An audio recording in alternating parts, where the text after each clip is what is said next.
Lava Guitars is a name you might be familiar with if you're either as into the concept of smart guitars as me, or if you've just been around on guitar YouTube anytime between 2020 and now. They've become absolutely unavoidable if you're active on social media and follow a lot of guitar players. And sure, I've tried one every now and again at a convention or whatever, but that doesn't really give you an idea of how good something is. You have to actually play it for an extended period of time. And I wanted to see if there's actually something behind their popularity besides a large advertising budget. And so, while I am being paid for this video, because these videos take ages to make and I can hardly do that for free, this video is an honest look into whether Lava guitars are all hype or if they're actually good. And if you've ever seen any of my review videos, you'll know I don't hold back when there are negatives. That has gotten me into a lot of hot water in this industry, and yet I refuse to stop. And here is the sample that will be in the hot seat for today. You'll have to excuse the fact that I get incredibly dark every time this thing comes on screen because the camera overexposes the white. The unboxing for this guitar is over on my Instagram and TikTok, links in the description, but this Lava Me 4 that they've provided for the video, at a price point of roughly $1,300 or euro, comes shipped in this super nicely padded high-quality gig bag without a lot of accessories. Really only a pick, the Allen key for the truss rod, and a small microfiber cloth to keep the shiny parts nice and clean. Nothing wrong with that, it's not like I need another low-quality guitar cable in a plastic bag that I'm never gonna use. If you somehow don't actually know what these guitars are yet, they're essentially carbon fiber acoustics with a little built-in speaker and a screen on the side. The quality of the screen and what you can control with it has changed and improved quite a bit over the past few generations of these guitars. I can't actually show you that because I don't have any older models at my disposal, but I'm pretty sure these started off with just a couple effects like reverb, delay, and whatever, and not only has the effects library grown,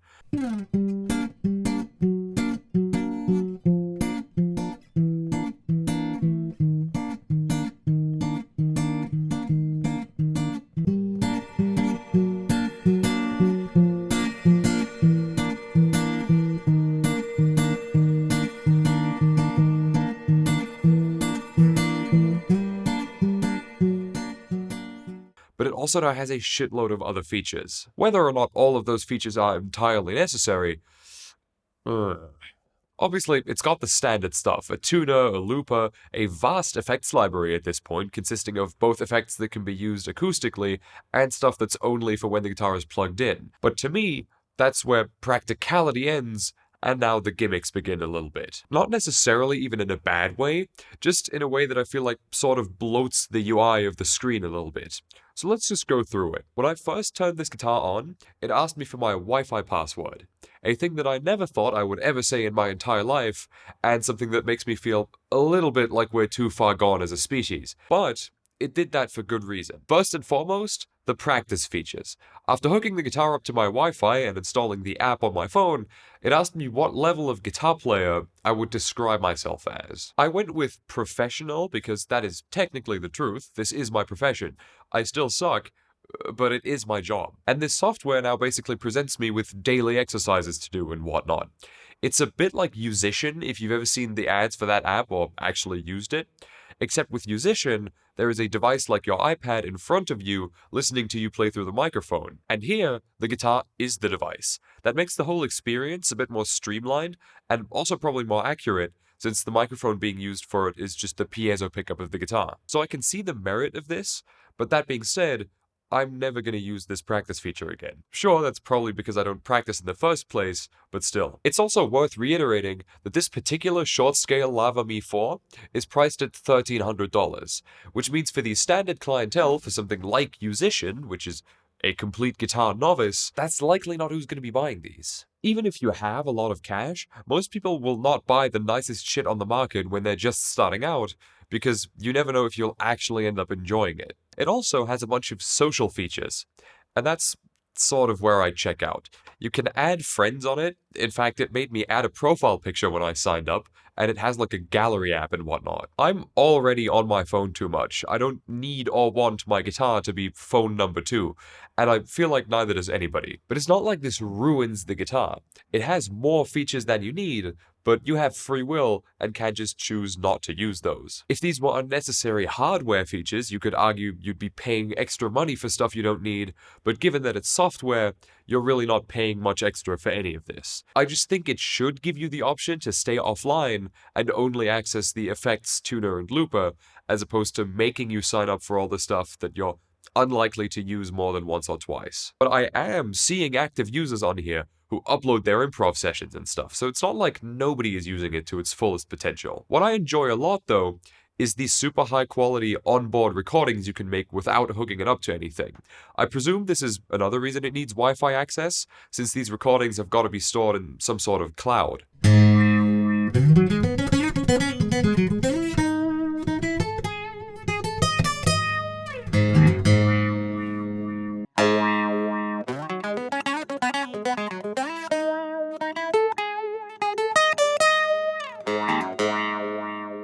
It doesn't come with built-in storage after all.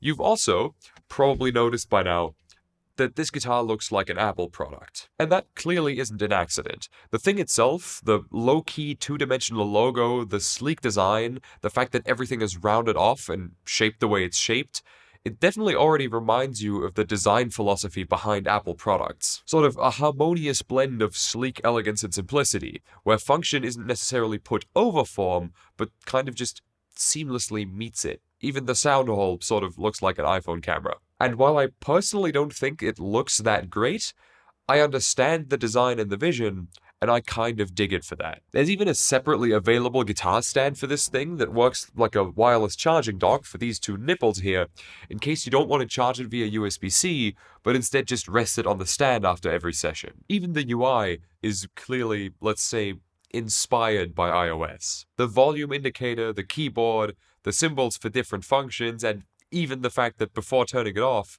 you're prompted with a slider to choose between shutting it off or restarting it. It also does the multitasking thing the same way iOS does. Swipe up and choose between the apps you have open in the background.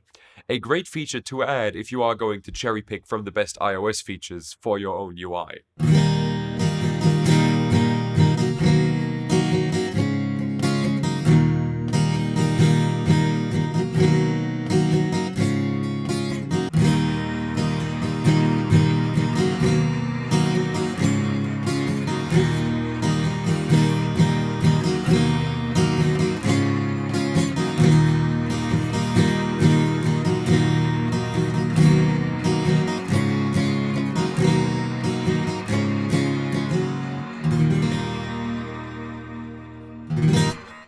Now, I usually approach my gear videos the other way around. I will start with the specs and hardware features of something, and then move on to things such as sound or software if applicable. But I didn't do that here for two reasons.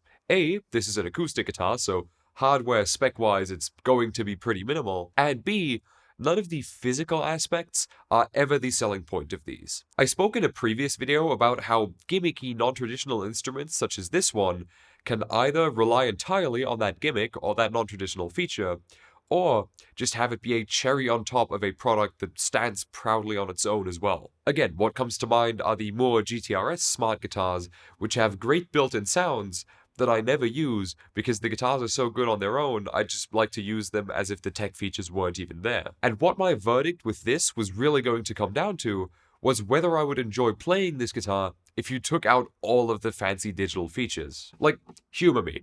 15 or 20 years from now, the warranty expired a decade and a half ago, and the Lava software just crapped out. Do I throw it in the bin now, or do I continue using it like a regular acoustic guitar because it does well enough on its own as well? So let's investigate that. Like I mentioned already, the entire thing is made out of sort of a proprietary carbon fiber blend that they call Air Sonic. This Lava Mi 4 now has the third generation of Air Sonic carbon fiber, which I just read off of their website and I don't actually know what that means. It's finished in this sort of satin white, however I do have to add that it is very smooth along the sides and along the top here, and then sort of gets grainier the farther you go down to the bottom. So it's not the most even satin finish in the world, but that is fine by me. I don't actually care about that. It's just something that I feel like I should mention. Fret sprout wise, I can feel the frets on the edges of the fretboard, but not in a sharp way. They're just ever so slightly there, but not painful when sliding up and down. They are also the kind of frets where the bit of the fret wire that gets pressed into the board is shortened on both ends, which is usually done to create a sleeker look on the sides of the fretboard and help prevent fret sprout in the future. Playability-wise, this is about as good as an acoustic guitar in this price range gets, in my opinion. Personally, I've never been the biggest fan of playing acoustic because the string gauge and action needed to actually get saturated sound out of it just makes my hands cramp up. I'm used to 9s on an electric guitar with insanely low action, like to the point where there's nearly fret buzz on all of my guitars because it just can't be prevented. So generally speaking, I don't want to play 12 gauge strings with a 3.7mm action. But sometimes life calls for an acoustic to be played, and when it does, it's nice to have one that plays well, which this definitely does. The sound hole placement on here is obviously done this way for multiple reasons. Most obviously, to have a place to hide the power button and volume control while keeping them nice and accessible. If you had to reach somewhere down here to access those, that'd be very annoying. If they were just dials on the side here, that would mess with the sleek and clean look of it. So I understand putting them like on the top of the inside of the sound hole here. But also, because that's just sort of the trend with carbon fiber guitars. There is rarely one with the sound hole dead center below the strings, because that's a very old school design element, and at some point we found out that it isn't actually necessary for the acoustic resonance, and doing it this way also reduces the risk of dropping a pick into it pretty much to zero. Besides that, there really is never a whole lot to talk about spec-wise with acoustic guitars. It's got some in-house tuners that stay in tune quite nicely, and the bridge slots are cut to a nice depth. Personally, I'll probably go a little bit deeper long term, but it's better for stuff like this to be cut too shallow than too deep, because one is fixable and the other isn't. To circle back around to the question that this video is meant to answer, are lava guitars nothing but artificial YouTube hype? Or is there actually something here worth investing upwards of $1,000 into? And honestly, this has my stamp of approval. They've got the fun element of any other self-amplified guitar, but have all the others completely beat in sound quality, making these totally suitable for playing tours or recording albums with. Seriously, some of these effects are really crazy good, especially through an amp.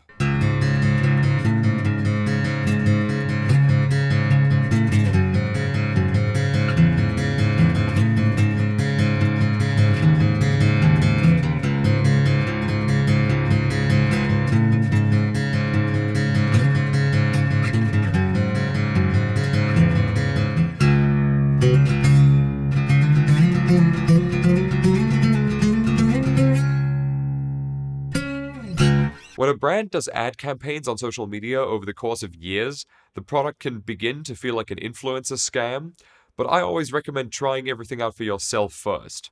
There are people on this platform who will not be honest with you regarding stuff like this, but everything that lands on my bench gets equal treatment. Again, that tends to get you penalized in this scene, but I couldn't give a shit less. If you like that, feel free to leave a sub. Thank you Lava Music for making this video possible. Thank you to you for watching, and I'll see you in the next one.